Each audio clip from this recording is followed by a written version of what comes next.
یہی 27ویں شب تھی، یہی رجب کا مہینہ تھا۔ میرے آقا حضرت ام ہانی رضی اللہ تعالیٰ عنہ کے گھر آرام کر رہے ہیں کہ جبریل امین جو فرشتوں کے سردار ہیں نبی پاک کے دربار میں آتے ہیں، آرام سے جگاؤں کیسے؟ رب کا حکم ہے کہ محبوب کو بلایا جائے، مگر محبوب آرام کر رہے ہیں۔ یہ وہی آرام ہے، نہ جگانے پر صدیق اکبر نے نماز قضا کر دی تھی، نہ جگانے پر سیدنا صدیق اکبر نے سانپ کا ڈس جو ہے وہ برداشت کر لیا تھا، جگایا نہیں۔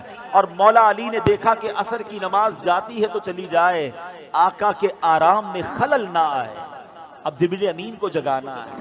اللہ اکبر، بلاوا رب کی طرف سے ہے۔ تو اعلیٰ حضرت نے گویا قصیدہ معراج میں کہا کہ فرمایا یہی سما تھا کہ پے کے رحمت، خبر یہ لایا کہ چلیے حضرت، ذرا سمجھیے گا بات کو، کیا خبر لایا کہ چلیے حضرت تمہاری خاطر کشادہ ہیں۔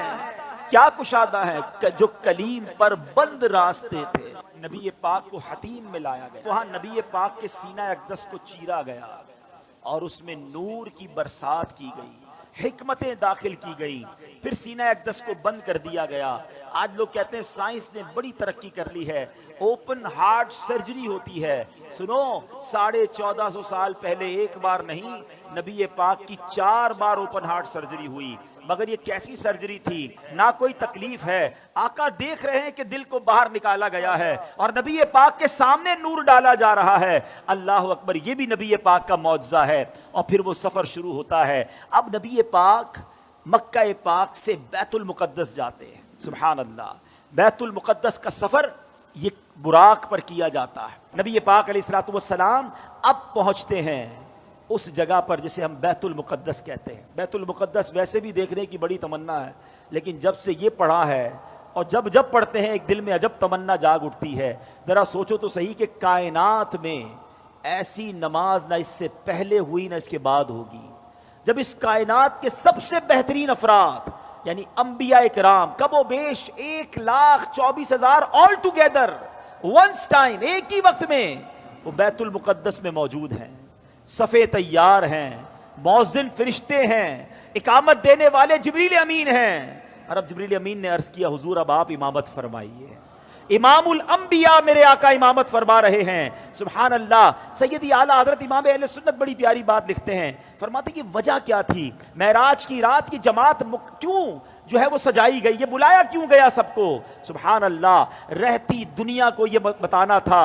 اعلیٰ حضرت کہتے ہیں نماز اقصیٰ میں تھا یہی سر، سر کہتے راز کو، عیاں کہتے ظاہر ہونا، فرماتے نماز اقصیٰ میں تھا یہی سر، یہی راز تھا کہ عیاں ہو مانائے اول آخر، پتہ چل جائے دنیا کو کون اول ہے کون آخر ہے دست بستہ پیچھے حاضر، سارے ہاتھ باندھے کھڑے ہیں، کون؟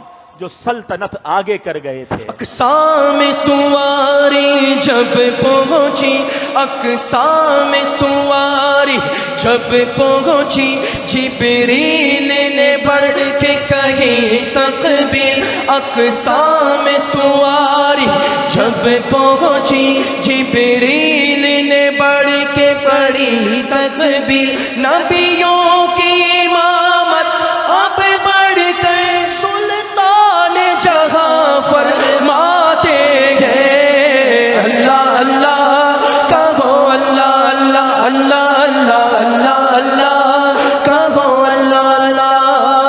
اب نماز سے میرے آقا فارغ ہوئے، اب آسمان کے سفر کی تیاری ہے۔ اب سفر آسمان میں وہی براق ہے، وہی بارات ہے، وہی دولہا ہے، وہی باراتی ہیں۔ آن کی آن میں پہلا آسمان آ گیا، اور اللہ کے حبیب کا یہ سفر کتنا فاسٹ ہوا، نبی پاک آگے بڑھتے گئے، اب سدرۃ المنتہا آ گیا۔ اب یہاں جو ساتھی ہے جو ام ہانی کے گھر سے لے کر ساتھ جا رہے جبریل امین، وہ عرض کرتے ہیں کہ حضور بس اب یہاں سے آگے میں نہیں جا سکوں گا، یہ میری لمٹ ہے، اس سے آگے گیا تو میرے پر جل جائیں گے۔ اللہ اکبر، اب اس کے آگے فقط رب کے حبیب جا رہے ہیں۔ یہ وہ مقام ہے کہ جبریل امین بھی پیچھے رہ گئے۔ اللہ اکبر، اب جناب نبی پاک علیہ الصلوۃ والسلام جب آگے جاتے ہیں، جبریل ٹھہر کر سدرا پر بولے جو بڑے ہم ایک قدم، جل جائیں گے سارے بالوں پر، اب ہم تو یہیں رہ جاتے ہیں. جبریل ٹھہر کر سدرا پر بولے جو بڑے ہم ایک قدم جل جائیں گے سارے بالوں پر، اب ہم تو یہی رہ جاتے ہیں. اللہ اللہ کہو، اللہ اللہ اللہ اللہ اللہ اللہ کہو، اللہ اللہ. نبی پاک کا جو اگلا سفر ہے نا، اس کے بارے میں کوئی کچھ نہیں بتا سکتا کہ وہاں کیا ہوا، کتنی دیر دیدار ہوا، اللہ نے اپنے حبیب کو کیا دیا، حبیب پاک نے کیا لیا.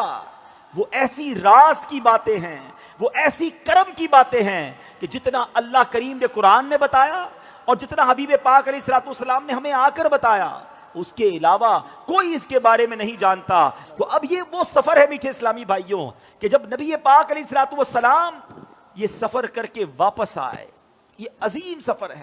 جنت کے طبقات دکھائے، جہنم کے مشاہدات کیے، آل ٹوگیدر جب یہ سفر کر کے نبی پاک واپس آتے ہیں تو آج لوگ کہتے ہیں جناب کہ بڑی سائنس نے ترقی کر لی ہے، بڑا مہینوں کا سفر دنوں کا سفر منٹوں میں طے ہوتا ہے.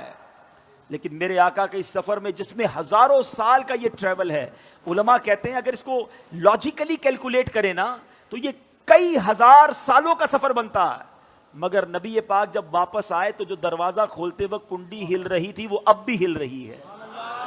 جو بستر چھوڑ کے میرے آقا گئے وہ بستر اب بھی گرم ہے. آقا نے وضو کیا تھا، ہم وضو کرتے زمین پر پانی بہتا ہے، راوی لکھتے نبی پاک آئے وہ پانی ابھی بھی بہ رہا تھا. تو ہو سکتا ہے آج کا یہ ماڈرن دور کوئی ماڈرن نوجوان آ کر کہے، سائنسدان آ کر کہے کہ جناب اب تو سائنس نے اتنی ترقی کر لی، تمہارے نبی تو اونٹوں اور گھوڑوں پر سفر کرتے تھے، آج ہم جناب چاند پر پہنچ گئے، مریخ پر پہنچ گئے، بڑا راکٹوں کا زمانہ آ گیا ہے، سپر سونک ایئر کرافٹ بن رہے ہیں، آواز کی رفتار سے زیادہ تیز طیارے بن گئے. بتاؤ کیا اسلام میں تمہارے نبی کے پاس کوئی ایسا معجزہ ہے جو آج کی سائنس کو جواب دے سکے؟ اللہ اکبر. سنو تو صحیح، ہزاروں سال کا سفر کر کے میرے آقا آتے ہیں اور کنڈی ابھی ہل رہی ہے.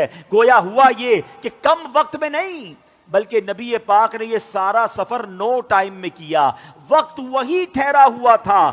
ماجرا یہ ہے، اب عشق والا جواب سن لو. دراصل بات یہ ہے کہ میرے آقا تو سارے جہان کی جان ہے نا، ہے جب جان چلی گئی تو جہان رک گیا تھا، آقا واپس آئے جہان نے پھر چلنا شروع کر دیا. اعلیٰ حضرت کہتے ہیں نا، وہ جو نہ تھے تو کچھ نہ تھا، وہ جو نہ ہو تو کچھ نہ ہو، جان ہے وہ جہان کی، جان ہے تو جہان ہے.